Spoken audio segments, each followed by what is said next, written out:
seguimos acompañándote en esta tarde. Ya está Marta César con nosotros, por supuesto están nuestros invitados. También que en un ratito los vamos a presentar. ¿Cómo estás, Marta? ¿Qué tal? Muy bien, ¿y vos? Bien. ¿Qué tal el fin de semana? Bueno, ¿Tranquilo? lindo. Yo trabajé un poco, así que Bueno, sí. no fue tan extenso como Que trabaja, para trabajar otros y otras, ¿no? Así es. Pero bueno, fue un fin de semana también que tuvo distintas cuotas de información, algunos hechos que obviamente nos resultaron llamativos y repudiables, por supuesto, ¿no? Uno de ellos tiene que ver, que creo que todo el mundo se debe haber enterado, con la muerte de Fernando de la Rúa, ¿no? Un Fernando de la Rúa que, digo, bueno, la muerte también de alguna manera aplaca las circunstancias que han rodeado su desempeño, sobre todo como presidente. No tanto, ¿eh? Claro, por ejemplo, Nicolás del Caño me pareció absolutamente acertado, sincero, ¿no? Haciendo un tuit que decía, bueno, ¿cuáles son los saldos que ha dejado Fernando de la Rúa efectivamente en nuestro país, ¿no? Cuando fue presidente de los argentinos y argentinas. Yo fui más dura, hice una nota ayer, Fernando de la Rúa, ni olvido ni perdón, recordando que Fernando de la Rúa ingresó con un halo de mucha honestidad, pero al poquito tiempo nos dimos cuenta que en realidad era un hombre que no supo manejar el país y que además yo creo que no debe haber estado ausente de todos los hechos de corrupción gravísimos que se dieron por entonces. También quiero destacar, bueno, de la Rúa gobernó de 1991 al... 99, perdón. Al 2001. 99 al 2000. O sea, fue un periodo además muy corto, él no llegó a terminar. Claro, la mitad del mandato prácticamente. Sí. Se tuvo que ir por el desplome de la economía y en medio de una rebelión popular histórica, porque hubo muchísimos asesinados, yo no hablo de muertos, asesinados por la represión desatada en todo el país. Tenemos que recordar también que muchos de los personajes que tuvieron que ver con esa destrucción del país de entonces son los personajes que nos gobiernan hoy y con la misma ideología y la misma mirada hacia lo político, lo social y lo económico. Yo recuerdo especialmente el caso de Larreta y Vidal, por ejemplo, que estaban al frente del PAMI en el año 2000 cuando Favaloro decide suicidarse. Ha sido un suicidio realmente un estigma para la sociedad argentina, creo que eso va a quedar también para la historia. Un hombre reconocido internacionalmente que se suicidó porque el PAMI le debía $2 millones y le pedían elevadas coimas para pagarle. Se supo después que un mes antes de suicidarse, Favaloro había escrito una carta a De la Rúa pidiéndole un adelanto de dinero porque su clínica quebraba. Y De la Rúa, como ocurrió en la mayoría de su mandato, estaba no sé dónde y recién leyó la carta después que Favaloro se suicidara. Tenemos que recordar brevemente el megacanje de Cavallo y Sturzenegger, el blindaje de Machinea, que lograron, lo único que lograron fue aumentar la deuda de Argentina en más de $50.000 millones y por otro lado eso significó un negocio como los que hace Macri ahora, un negocio tremendo para los bancos y para los estudios, para los bufetes de abogados que estaban ligados, siempre fue así, a Mariano Grondona. También tenemos que decir que en los últimos tiempos ya ni gobernaba De la Rúa, gobernaba el grupo Sushi, que estaba integrado por sus dos hijos, Antonito y Aito. Estaba ese impresentable negacionista de lo pérfido, que niega que los desaparecidos y desaparecidas sean 30.000. También integraba ese grupo Hernán Lombardi y doña Cecilia Felgueras. Claro, muchos nombres que se repiten, que están obviamente vigentes y que tienen las decisiones del país en sus manos, ¿no? Patricia Bullrich que mandó o firmó, mejor dicho, el decreto para que se le quitara el 13% a jubilados, nada más y nada menos, a jubilados, pensionados, jubiladas, y empleados y empleadas públicas para pagar deuda externa y nunca le dijeron que iban a devolver con bono, lo que fuera, jamás devolvieron ese dinero. Los bancos salvaron a los bancos, obviamente, no a los ahorristas, muchos de la clase media, quedaron en la ruina, algunos se suicidaron, perdieron todo lo que tenían. Fue un espanto. Bueno, esa gente, mucha de esa gente nos está, entre comillas, o entre paréntesis, desgobernando el día de hoy. Bueno, interesante también recordar todo esto, ¿no? Porque digo, claro, la muerte te da así como un manto de bondad, pero en este caso es necesario también saber cuál ha sido el saldo, claro, ¿no? Las muertes que políticamente no han tenido un cumplimiento efectivo en cuanto a las responsabilidades que existían en esos días, ¿no? Sobre todo el 19 Mira, y el 20 de diciembre. Que han sido el símbolo de esos asesinatos, Mabel, fue el de Pocho Lapreti. Era un psicólogo, un militante social de Rosario, que tenía una escuela y además tenía un merendero. Y vino la policía de Arroyo Seco. Bueno, quedó la frase de él inmortalizada en esta canción de León Gieco, creo que es El ángel de la bicicleta. Y él, a pesar de que no pasaba la marcha frente a esa escuela, un montón de policías apuntando, una locura total, y él se subió al techo y dijo, así lo dijo: hijos de puta, bajen las armas que aquí hay solo chicos comiendo.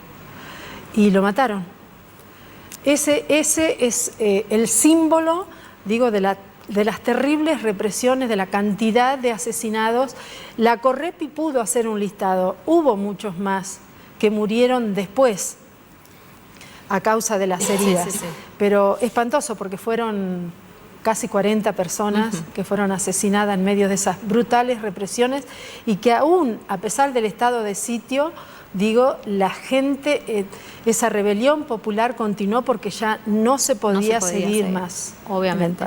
Bueno, y en ese marco, ¿no? En lo que venimos viviendo como crisis social, también evidenciada por lo que ellos llaman las muertes por frío, pero en realidad son las muertes de la pobreza, ¿no? Las muertes de la indigencia, las muertes de la desidia de muchos gobiernos acentuadas en el frío no mata. Tal cual, acentuadas en se ha dado ayer también otra represión, ¿no? Creo que esto hay que mencionarlo porque digo, es la única respuesta que hasta ahora ha tenido este gobierno. Sí, fue ahí en Plaza de Mayo, en el Obelisco, mejor dicho. En el Obelisco, no en Plaza de Mayo. Muchas organizaciones sociales habían convocado a la gente en situación de calle para repartir colchones y dar de comer, y lo que hizo la policía de Larreta fue incautar todos los colchones y llevárselo, un espanto. Hubo represión ahí, se llevaron a 2 detenidos. Finalmente las organizaciones pudieron esa noche, anoche fue, dar de comer a la gran cantidad de gente que está en situación de calle en Buenos Aires. Y digo, bueno, esas son las respuestas. El tema es que esto, digo, ponemos el énfasis en lo que está pasando en Buenos Aires, Mabel, pero esto está pasando en todo el país, en todo el país. Ayer creo que fue que murió un hombre también a la intemperie, un hombre en situación de calle en Rosario, en Mendoza también.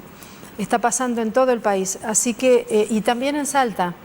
Por eso es que me parece que tenemos que hablar un poquito de qué es lo que está pasando en Salta con respecto a eso. Por supuesto. Bueno, y ya le damos la bienvenida a la licenciada Alfonsina Morales, que está acá presente, también al doctor Nicolás Crisper, de Prevención y Emergencia de la Municipalidad de Salta, y al doctor Ángel Sarmiento, que hasta hace muy poco tiempo había estado no solamente en Tierra y Hábitat, sino también en el IPB, ¿no? ¿Cómo están? Buenas tardes, gracias por acompañarnos. Bueno, es un tema absolutamente difícil, complejo, cada uno desde su área lo conoce, ¿no? Y seguramente tiene también un aporte para darnos en torno a esto. Me gustaría que me digan cómo ven este panorama. Como decíamos, se vive fuertemente en todo el país, Salta no es la excepción. Bueno, me gustaban mucho las palabras de Marta en cuanto a que el frío no mata. El frío, sin lugar a dudas, es la estación más cruel, o el invierno y el otoño. El frío no mata, lo que mata es la indiferencia, y eso es una realidad. Desde hace algunos años, en forma personal, inicié una campaña para que aquellos que tenían una frazada o una prenda la pongan en su auto, en su mochila, y se la acerquen al que estaba pasando frío. Y si era necesario dar asistencia, podían llamar al 911 para que se comience o se dispare este protocolo del operativo Abrigo. Teniendo en cuenta este año cuánto han profundizado los fríos, es que se inició 15 días antes el operativo Abrigo, que solamente cuenta con 2 salones, uno tanto en lo que es Villa Palacios, otro en la subcomisaría de Castañares, y que en lo que va de esos días ya lleva más de 1.050 personas asistidas. ¿En qué consiste? Sencillamente es en la llamada o en la detección de una persona en situación de calle. La llamada puede ser por cualquier vecino al 911 y se acerca el personal policial, también la policía urbana o personal de prevención de emergencias, e invita a esa persona a acercarse, que se suba al móvil. Pasan primero por un médico para que le haga la revisión correspondiente, para saber si no necesita otro tipo de tratamiento, y de ahí los alojan según el lugar, ya sea en Villa Palacios o en la subcomisaría de Castañares, para que pasen la noche, para que tomen una cena y, si es necesario, por ahí puedan arroparse y tomar higiene. Esto es una gran iniciativa. Ahora, la verdad demuestra que día a día va creciendo la cantidad de gente en situación de calle. El mayor problema que tenemos como Estado es no tener un número serio, y digo una estadística seria que nos respalde de cuántas personas son. Lo que sí tenemos son tendencias o números que nos van diciendo aquellas asociaciones particulares o civiles que colaboran y nos dicen, bueno, hemos visto que aproximadamente yo a la noche le doy 50 raciones a las personas, yo he alojado algo así como 180 personas, hablaba Cáritas en su momento, pero lo que sí es real es que hace 2 años atrás hablábamos de que quienes estaban en situación de calle, la gran mayoría eran varones, eran hombres. Hoy por hoy ya tenemos mujeres y niños, familias. así que es familias. Así que Ahora, es importante Nicolás, tomar una carta en el perdona asunto que seria. te interrumpa un minuto. Vos decís que hay 3 refugios, 3 albergues aquí. 2 albergues. 2 albergues en la ciudad. A mí me ha pasado, y no hace mucho tiempo, porque siempre recibo pedidos de mujeres, sabés que presido la multisectorial de mujeres de Salta, y bueno, muchísima gente se dirige a nosotras porque por ahí no encuentra respuestas en el Estado. Y a mí me ha pasado que cuando pido por ahí de noche a alguna familia que está en el Parque San Martín o donde sea, o que las han desalojado, me mandan el hombre a un albergue que tiene la municipalidad, la mujer a OPJ y los niños no sé a qué institución infantil. Entonces digo, ¿cómo es esto? Porque claro, me parece que no hay coordinación en el trabajo. Yo ahí, lo que creo que también lo que ha modificado mucho son los motivos de la situación de calle. Claro. Sí. Antes, digamos, la persona en situación de calle era el estereotipo del linchera, digamos, un varón que para alguna situación mental o de decisión, ¿no? o adicciones se encontraba en calle, y hasta era difícil sacarlo de esa situación. Sí, sí. Y por eso surgen estas cuestiones más de abrigo para la noche, donde bañarse, porque evidentemente lo que primero quería hacer era que se haga de día para volver, ¿no? a la calle. La Casa de la Bondad en su momento Y también lo hoy, hacía, ¿no? hoy la situación de calle es pobreza, digo. Claro. Y por eso es que expulsa a una familia entera, digamos. Y no la vas a resolver exclusivamente con estas cuestiones que tienen que ver con una cuestión transitoria, si no requieren más, me parece, respuestas de fondo, que bueno, se intensifica hoy en el invierno, pero la primavera, el verano, van a seguir en calle. Sí. Niños con una vulnerabilidad que hoy el riesgo es el frío, mañana el riesgo que le agarren un chico, un extraño, digamos. Y, y en la época de lluvia. De la lluvia, el calor. Sí, entonces digo, creo que hay otras cuestiones de fondo. Coincido con lo que se decía acá, lo que mata no es el frío. Lo que mata claramente es la pobreza y la falta de oportunidades y la situación en la que ha caído el país en estos momentos, donde toda esa gente que se encuentra hoy en situación de calles es familia que no puede pagar el alquiler, que ha perdido el trabajo, que no tiene cómo sustentarse, que se ve obligado a salir a buscar un refugio cuando lo hay, y lamentablemente en Salta tenemos menos refugio de lo que había en los últimos 4 años, pero indudablemente obedece a esta desigualdad enorme en que ha caído el país, fruto de las políticas económicas, donde cierran pymes todos los días, donde la gente se queda sin trabajo, donde hay una enorme necesidad de que el Estado se ponga en movimiento y se ponga en marcha para que esta gente esté incluida. No hace más frío ahora que hace 4 o 5 años. Lo que sí sucede hoy en día es que hay mucha más gente sin trabajo, hay mucha más gente que no puede pagar un alquiler. Para que ustedes más o menos entiendan cuánto debe adquirir o tener una familia para poder sobrevivir en esta provincia, en Salta. No hablamos de Buenos Aires o lo que hablan los índices de pobreza, de que si se gana menos de determinada cantidad de plata se es pobre. En Salta, una familia con 4 hijos, con 3 hijos, que son generalmente la mayoría de las familias más humildes, necesita hoy, para poder alquilar una pieza o 2 piezas con un baño en una zona humilde, necesita aproximadamente entre 6 y 9 mil pesos. Sí, exactamente. ¿Sí? Eso es lo que le cuesta a una familia humilde. Si ustedes tienen en cuenta que en la provincia de Salta... Y estamos hablando de una habitación. Solamente alquilar. Solamente del alquiler. Solamente el alquiler. Si vos tomás en cuenta de que ese grupo familiar casi siempre está constituido por la mamá y los hijos, porque el papá desaparece, no está, no tiene trabajo, se va. Esa mamá sobrevive en su enorme mayoría solamente con aguache. ¿Sí? No llega a cubrir la totalidad de los ingresos que tiene con la asignación universal, la posibilidad de hacer frente a un alquiler.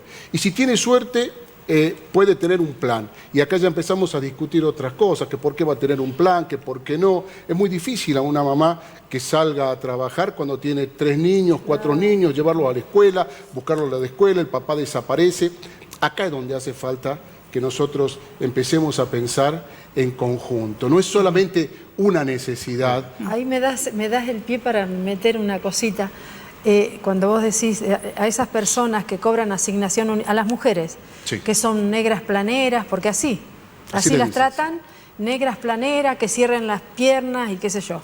Pero resulta que cuando nosotras hablamos de la legalización del aborto, nos quieren matar. Ah, no, que tengan los hijos que sean, claro, pero después esos hijos quedan sin ningún tipo de abandonados, protección, sin ningún tipo de respuesta de nadie, de nadie. Leo un Creo- mensaje y sí. tenemos que hacer una pausa. Así Dale. que voy a leer este mensaje para cumplir con uno de nuestros televidentes. Dice, esto va más allá de un operativo abrigo, esto necesita políticas públicas reales. No solo los que están en la calle, los que sufren, son los que sufren frío. Necesitamos que los que están en el poder pongan algo más de su parte para esto. Todos hablan muy bonito, más aún en tiempo de elecciones, y estas personas existen solo ahí, después se borran. Sin olvidar que el lunes se desalojó una familia que ocupaba un terreno del barrio Esperanza, que fue adjudicado y que nunca fue habitado, ¿no? Y dice, los quitan porque son de los punteros políticos. Lo peor es que tienen 5 o 6 terrenos en el mismo estado. Se sigue priorizando a los que les sirve a nivel político y no a las personas que lo necesitan. Uno de los tantos mensajes que nos están llegando, está el tema planteado, les pedimos que se comuniquen. Nosotros hacemos una pausa y ya volvemos.